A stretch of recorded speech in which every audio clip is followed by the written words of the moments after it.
तो दोस्तों वो फाइनली आ गया। कौन? कलयुग। अब देखो, आप और हम जेनजी मिलेनियल लोगों से बेहतर कौन जाने। आप रील्स जरा खोल के देखो, आप समझ ही जाओगे कि कैसा घोर कलयुग आ चुका है। लेकिन फाइनेंस की दुनिया में भी कलयुग ऑलरेडी आ गया है एंड ये चीज हमको देखने मिलती है सिलिकॉन वैली बैंक के कारनामों में। देखिए, यूएस में एक बहुत बड़ी बैंक थी सिलिकॉन वैली बैंक, जो एक मेन स्ट्रीम बैंक थी। मेन स्ट्रीम बैंक मतलब इंडियन कंटेक्स्ट में एचडीएफसी बैंक, एक्सिस बैंक, एक काफी बड़ी बैंक जिसमें बहुत ज्यादा पब्लिक ट्रस्ट है। अब सिलिकॉन वैली बैंक ने एक डिस्ट्रेस सिनेरियो रिपोर्ट किया है। वही सेम सिनेरियो जो छोले कुलचे खाने के बाद अगले दिन सुबह आपके बाथरूम में होता है, लेकिन ग्लोबल स्केल पे। देखिए, आपको 2021 का फंडिंग बूम तो याद होगा। 2021 एक ऐसा टाइम था जब अगर आप अपने 20s में थे तो आप पर पीयर प्रेशर नेक्स्ट लेवल का था। उस टाइम पे इतने सारे स्टार्टअप फाउंडर बड़े बड़े बिजनेसेस बना रहे थे, लॉस मेकिंग कंपनीज को खोल रहे थे और आप सबको पीयर प्रेशर में डाला गया था सोसाइटी से। लोग आपसे कहने लगे कि देखो भाई, 25 साल की उम्र में इसने 4000 करोड़ की लॉस वाली कंपनी बना दी, आप लाइफ में क्या कर रहे हो। लेकिन भाई प्रॉब्लम यही है, ये जो सारी चीज है ना, ये अब इनके पास वापस आई। देखिए दोस्तों, कर्मा सबसे ब्यूटीफुल चीज है। अगर आज आप कोई चीज करते हो तो उसका एक इक्वल रिएक्शन आपको कल दिखने ही वाला है। एसवीबी के केस में कुछ सिमिलर हुआ। देखिए, 2021 फंडिंग बूम के समय जो सारी बड़ी कंपनीज इन बड़े बड़े इन्वेस्टर्स से पैसे रेज कर रहे थे, वो आपकी तरह शगुन का लिफाफा मिलते से तुरंत खर्च नहीं करते। वो ये पैसे बैंक में रखते थे एफडी बनाकर। वो देखते थे कि जब कोई प्रॉपर अपॉर्चुनिटी आएगी तब हम इस पैसे को खर्च करेंगे। तो अब एसवीबी यूएस की एक बहुत बड़ी मेन स्ट्रीम बैंक थी। एसवीबी के पास ऐसे स्टार्टअप्स की फंड्स थी एज डिपॉजिट। अब ये डिपॉजिट कितना था?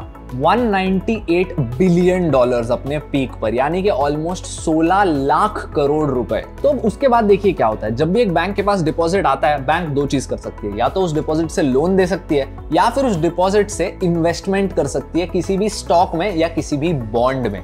तो अब देखिए क्या हुआ। 2021 एक लो इंटरेस्ट रेट सिनेरियो था। उस टाइम पे एसवीबी ने बॉन्ड्स में इन्वेस्ट किया। 2022 के ईयर एंड पे एसवीबी के पास 90 बिलियन डॉलर्स के सिक्योरिटीज थे बॉन्ड्स के फॉर्म में। अब देखिए, फटाफट बॉन्ड मार्केट के बारे में आपको एक बेसिक कॉन्सेप्ट समझा देता हूं। जब भी इंटरेस्ट रेट गिरता है, एक बॉन्ड की प्राइस बढ़ती है, और जब इंटरेस्ट रेट बढ़ता है तब बॉन्ड की प्राइस गिरती है। अब 2021 लो इंटरेस्ट रेट सिनेरियो था, उसके बाद इतना सारा इन्फ्लेशन हुआ, तो जो दुनिया की सारी बैंक्स थी, इन्होंने इंटरेस्ट रेट्स बढ़ाना शुरू किया। यूएस की जो फेड है उसने भी। तो अब देखिए प्रॉब्लम ये हुआ, इन्होंने अपनी सारी बॉन्ड्स में हेवीली इन्वेस्ट किया था 2021 और 22 के टाइम, और जब ये इंटरेस्ट रेट बढ़ने लगा तब इस बॉन्ड्स की वैल्यू तुरंत नीचे जाने लग गई। और अब देखिए, जब इंटरेस्ट रेट बढ़ता है तब एक और चीज होती है, जो सारे बड़े बड़े इन्वेस्टर्स है ना, ये पैसे इन्वेस्ट करने से कतराते हैं। तो आपको याद है उन सारे स्टार्टअप्स की हमने बात की थी जो बार बार लॉसेस बना रहे थे। देखिए, अगर आपकी कंपनी लॉस बनाती है तो आपको सर्वाइव करने का सिर्फ एक तरीका होता है, आप जाते हो इन्वेस्टर के सामने हाथ फैलाते हो। अब इन्वेस्टर ने बोल दिया मैं पैसे देने तैयार नहीं हूं,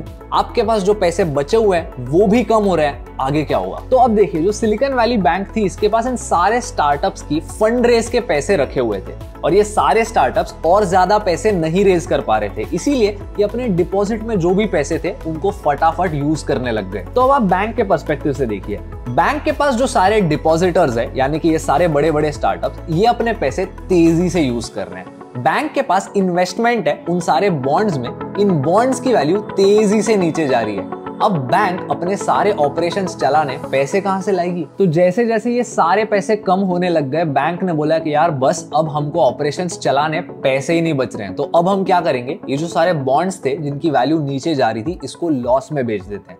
तो इस लॉस का वैल्यू था आफ्टर टैक्स 1.8 बिलियन डॉलर्स। मतलब अज्यूम कीजिए 15,000 करोड़ का लॉस।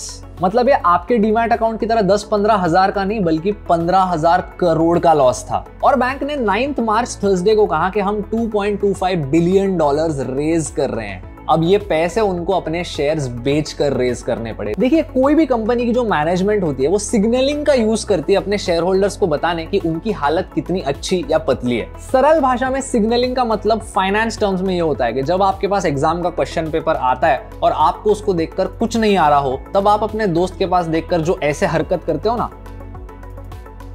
उसको बोलते हैं सिग्नलिंग। तो मतलब अच्छे सिनेरियो में देखिए क्या होता है, एक कंपनी है जिसकी फाइनेंशियल हेल्थ बहुत बढ़िया है, कंपनी के पास बहुत सारा कैश है, लेकिन कंपनी बोलती है हम हमारे ऑपरेशन को एक्सपैंड करने लोन लेंगे। तो जब एक अच्छी फाइनेंशियल हेल्थ वाली कंपनी लोन लेती है, वो अपने शेयर होल्डर्स को सिग्नल कर रही है कि देखिए हमारी फाइनेंशियल हेल्थ इतनी अच्छी है कि हम लोन ले रहे हैं। इसी चीज का उल्टा होता है जब एक कंपनी अपने खुद के शेयर्स बेचती है। जब एक कंपनी की मैनेजमेंट या उसके प्रमोटर्स बोलते हैं कि हम हमारे पर्सनल होल्डिंग्स बेच रहे हैं फंड्स रेज करने, या फिर हम नए शेयर्स इश्यू कर रहे हैं फंड्स रेज करने, तो ये टिपिकली एक अच्छा साइन नहीं होता। बहुत से केसेस में नए शेयर्स को इशू करने को तो ऐसा माना जाता है कि मैनेजमेंट को लग रहा है हमारे शेयर्स ओवरवैल्यूड है। एसवीबी के केस में उनके पास और कोई चारा नहीं था, कोई भी और तरीका नहीं था पैसे अरेंज करने का, इसीलिए शेयर सेल के थ्रू ये पैसे रेज कर रहे हैं। तो भाई ये प्रॉब्लम कितनी बड़ी है। देखिए, जो सारे बड़े बड़े स्टार्टअप्स है वो अपने डिपॉजिट्स अब तो निकाल के दूसरी बैंक में डिपॉजिट कर रहे हैं। इसी की वजह से इस बैंक की लिक्विडिटी पर प्रेशर आ रहा है। इनके पास जो पैसे थे कम हो रहे थे, वो अब और तेजी से कम हो रहे हैं। और उतना ही नहीं, पीटर थिल नाम के एक बड़े इन्वेस्टर की पोर्टफोलियो फंड वाई कॉम्बिनेटर, जो एक एक्सेलरेटर फंड है,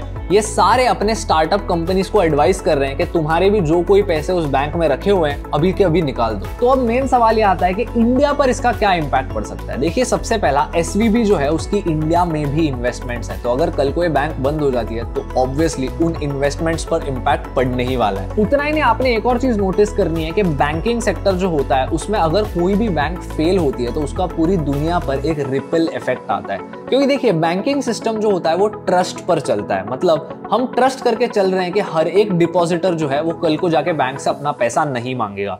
बिकॉज अगर कल को हम सब ने एक साथ जाकर एचडीएफसी बैंक को बोल दिया कि हमको हमारे पैसे वापस चाहिए, तो एचडीएफसी बैंक जैसी बैंक भी बंद हो सकती है। तो जब ऐसी एक बड़ी बैंक बंद होती है, ऑब्वियसली इतने सारे लोन्स होते हैं जो फेल हो जाते हैं, इतने सारे डिपॉजिटर्स हैं जिनको अपने पैसे वापस नहीं मिलते, तो इसका उस कंट्री के स्टॉक मार्केट पर इंपैक्ट तो पड़ता ही है। अब देखिए, बहुत सी ऐसी इंडियन कंपनीज है जो यूएस में इन्वेस्टमेंट्स कर बैठे हैं। उतना ही नहीं, बहुत सी इंडियन कंपनीज के यूएस में ऑपरेशंस भी है, यूएस से क्लाइंट्स आते हैं। तो जब इन सारे क्लाइंट्स के पास पैसे बचेंगे ही नहीं खर्च करने, या इन सारे क्लाइंट्स के बिजनेसेस सही नहीं चल रहे, इनकी इन्वेस्टमेंट्स परफॉर्म नहीं कर रही, ऑब्वियस सी बात है इंडिया को उतना बिजनेस नहीं मिलने वाला। और उतना ही नहीं, इंडिया में जो स्टार्टअप्स है जो इतनी सारी फंड रेज करते हैं, इतने सारे सक्सेसफुल माइलस्टोन्स मीट करते हैं, उसमें बहुत से ऐसे वीसी फंड्स हैं जो यूएस के हैं। तो जब इन यूएस के वीसी फंड्स के पैसे खतरे में है, तो आप ही इमेजिन कर सकते हैं कि उसका इंडियन स्टार्टअप्स की फंड रेजिंग पे क्या इंपैक्ट पड़ेगा। बोलने का मतलब यह है कि बैंक्स जितनी अच्छी स्मूथली फंक्शन करती है, उतनी अच्छी इकोनॉमी भी फंक्शन करती है। अब देखिए,